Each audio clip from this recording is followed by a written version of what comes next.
What's up, everybody? Elliot Harrison here. And did you know that when Dion Lewis plays for the Patriots, they're 16-0? How about that? Little Dion Lewis plays, Patriots go 16-0. Yeah, that fact doesn't really matter that much to me. But how about this one? When Tom Brady plays the Falcons, he's 4-0. When he plays Matt Ryan, he's 2-0. How about that? Pretty cool, huh? Yeah, I don't really care about that one either. Can I tell you what I do care about, though? 10 facts that pertain to Super Bowl 51 that do matter. And I know a lot of you out there collect football cards, so I looked for a Tom Brady one. And right here, look what I got. I got the wrong kind of pack of cards. I got heavy metal cards. I got Black Sabbath. It's not Tom Brady. But I have some facts about Tom Brady, so we'll get to that in just a moment. But how about the other offense? Do you know that the Falcons scored on their first drive, a touchdown, mind you, not settling for field goals, in 8 straight? 8 straight. You see the graphic right there. The team that has scored first has won 36 out of 50 Super Bowls. Why is that important? Because you don't want this Falcons offense to get rolling. I know that New England's defense has been very, very good this year, maybe the best in their history under Bill Belichick. But the point is, the Falcons offense, when it gets in rhythm, it is tough to stop by anybody. That's why they were the top scoring offense. Okay, let's go to my next fact. Bill Belichick is 6-4 versus number one offenses in his career. That's number one scoring offenses. Remember, the NFL ranks offense and defense on yards. We're doing scoring. It's kind of like a gas mileage argument. Do you want a Porsche? Do you want a car that gets 50 miles per gallon? You want the Porsche, right? If you understand that analogy, good for you. Here's the point on this graphic you see. 6-4 may not wow you, but if you're going up against the number one scoring team in the league, they're a pretty good football team. For you to be 6-4 means you've done a great job. How often do you face the top scoring offense in the league? Speaking of the top scoring offense in the league, how about the Falcons here? They have scored less than 23 points once all season. One time. There was a time in the league where you scored 23 points, you were pretty much going to win. And the Falcons have only been under that once all year.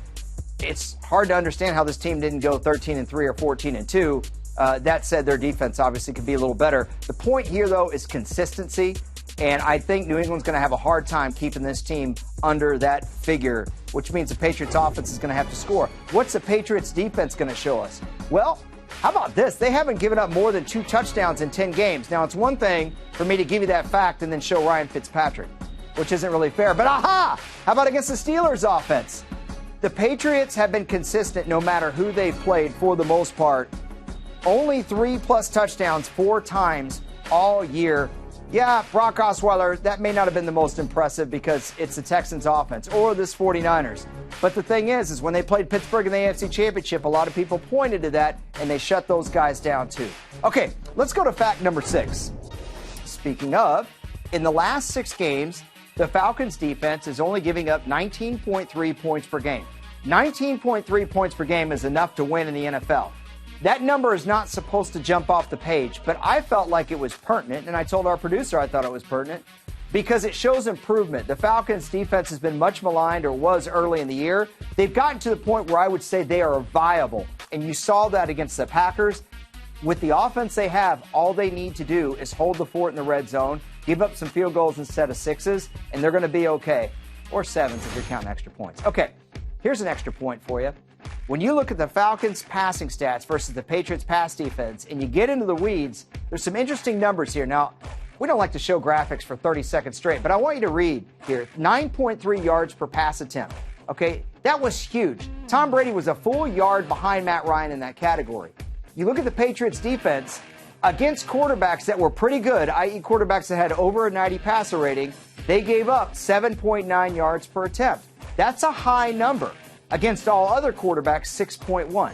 So what are all these numbers that I'm throwing at you mean? I didn't like finance in college. I still don't like accounting. So I don't like numbers that much. But in this case, it's so important because against top flight quarterbacks, statistically speaking, the Patriots haven't been as good. So if you couple that with the fact that the Falcons have been playing viable defense themselves, I think they're going to get theirs against New England on offense, and their defense holding the fort. Atlanta's got a 50-50 shot to win this game. Of course, I got 4 more facts to get to, so we shouldn't even be talking about predictions yet. Let's go to number 4. Batten cleanup here. Now, I was kind of bragging on the Falcons defense a minute ago, and they have gotten better. But the reason I'm not necessarily just saying they're a shoo-in to win this game is because they would be the lowest ranked scoring defense to win the Super Bowl ever. Let's go to number 3 here. Both teams scoring over 30. That has only happened twice, 2013 and 1979. Now, here's the thing about that. I don't like the Falcons to be able to score that much in this game. I don't really want to be making predictions yet because the game's not for a week and a half. But New England's scoring defense is there for a reason. It's at the top for a reason, I mean to say. And I think that, generally speaking, in the Super Bowl, you get off to slow starts. Now, you can point out Devin Hester's kick return, but if you look at a lot of the Super Bowls in the past, like the Greatest Show on Turf Rams against the Titans, they got off to a slow start. It's happened plenty of times before. I just don't think this game is going to be a 38-36 shootout. And again, the Falcons defense is playing better. All right, number 2 point. Julio is not the key.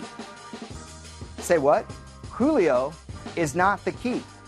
The Falcons are 3-4 when Julio Jones has 100-plus receiving yards. Why am I telling you this? Because you've heard much about his production. We saw what he did against the Packers. He's averaging a ton of yards per game, I believe the most in NFL history by a receiver. But the point is that when he goes off, that doesn't translate to an Atlanta win. I actually think getting the running backs going in this game, Devonta Freeman and Tevin Coleman, is more important. Now, whether it's catching the ball with Tevin Coleman or running the football, either way, I think the Falcons running backs are more of a key than Julio Jones, although he does force you to respect him. Okay, and my number 1 factoid for Super Bowl 51 is that the top scoring defense, when facing the top scoring offense in Super Bowl history, which has happened 6 times, the defense, as you see on the graphic there, is 5-1.